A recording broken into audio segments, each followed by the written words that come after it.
तो मेरी घरवाली की जुबान से भी ज्यादा लंबे समय के बाद आप सभी का फिर से स्वागत है एक नए व्लॉग में। तो मेरा व्लॉग देखने का आप सभी का इंतजार आज फाइनली खत्म होता है जो कि मुझे पता है आप लोगों को था भी नहीं।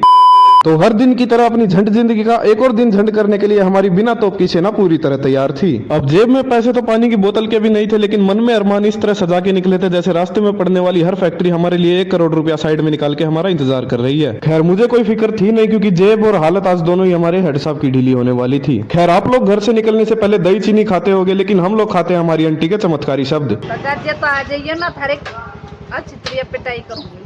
गारंटी की बातों को सराखों से नजरअंदाज करके हम आ जाते हैं अपने डूबे हुए भविष्य से भी ज्यादा गहरी डुबकियां लगाने स्विमिंग पूल में। और मैं तो अपनी फटी जेब से एक भी अठन्नी निकालने वाला था नहीं, तो मैं अपना मुंह इस तरह छुपा लेता हूं जैसे ससुराल में आई नई दुल्हन पर चोरी का इल्जाम लगाओ। मुझे देखकर हेड साहब आग बबूला ना हो, इसलिए मैंने अपनी बिना ब्लेड के पंखे सी शक्ल को छुपाना ही ठीक समझा। पहुंचकर हराम के पानी में डुबकियां लगाई तो उन पानी की गहराइयों में हमें अपना भविष्य भी साफ डूबता नजर आ रहा था। फिर वहां से वापिस लौटते लौटते भीषण गर्मी ने हमारी हालत गली में पड़े सूखे गोबर जैसी कर दी थी, जो ना ही हिलने लायक बचे थे ना ही उठाने लायक। ना जाने क्यों हमारे हेड साहब को आज हमारी गरीबी पर छप्पर फाड़ तरस आया हुआ था। तो भाई साहब होना क्या था, हम भी चुपचाप सेवा का आनंद उठाने लगते हैं, लेकिन आज मैं कुछ बोलने वाला था नहीं, क्योंकि भाई साहब आपको पता ही है। तो अपने अंदर की इंसानी शर्म को फटी हुई बनियान के भाव बेच के हम हराम के खाने के बिना हाथ धोए पीछे लग जाते हैं।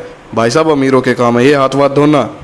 इसके बाद हमारे हेड साहब की रोती हुई आत्मा हमसे पूछते कि भाई थोड़ी बहुत शर्म अभी बची है या नहीं, तो हम उनके सवाल का जवाब प्रैक्टिकली देना ज्यादा जरूरी समझते हैं। इतना सब कुछ हराम का ठूसने के बाद एक बार तो हमारा सुअर सा फैलने की कोशिश करता है, लेकिन किस्मत हमें बोलती है नहीं बेटा इतना जल्दी नहीं सोने का। तो झटाक से हमारे पास अरुण भाई का फोन आता है कि फटाक से फैक्ट्री में आके सटाक से थोड़ा सा काम करवा दो। तो हम तो ठहरे भैया बेमौसम के मजदूर, जरा सा हराम का खाने का लालच हमको दोबारा फैक्ट्री की तरफ खींच लाया। तो वहां पहुंच के हमने वही किया जो कि हमारे खून में था। एक गिलास झूठे पानी का काम करके हम एक स्प्राइट की बोतल भटका देते हैं। पर जैसे ही ठंडा पीने के बाद हम और काम करने से मना करते तो अरुण भाई हमें इतनी तमीज से और धुन में गालियां दे के भगाते हैं कि जाते समय हमारे कानों में भी गिटार बज रहे थे।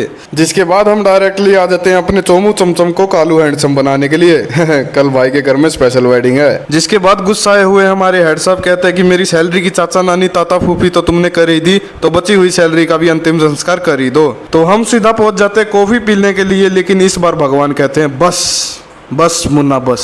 हमारे वहां पहुंचते ही एरिया की बिजली इस तरह भाग जाती है जैसे कि हमारे पास आने से उसे ही करंट लग रहा था। लगभग 1 घंटा हम बिजली का इस तरह इंतजार करते हैं जैसे कि हमें उससे उधार पैसे वापस लेने थे, और वो भी हमसे छुप छुप के ही भाग रही थी।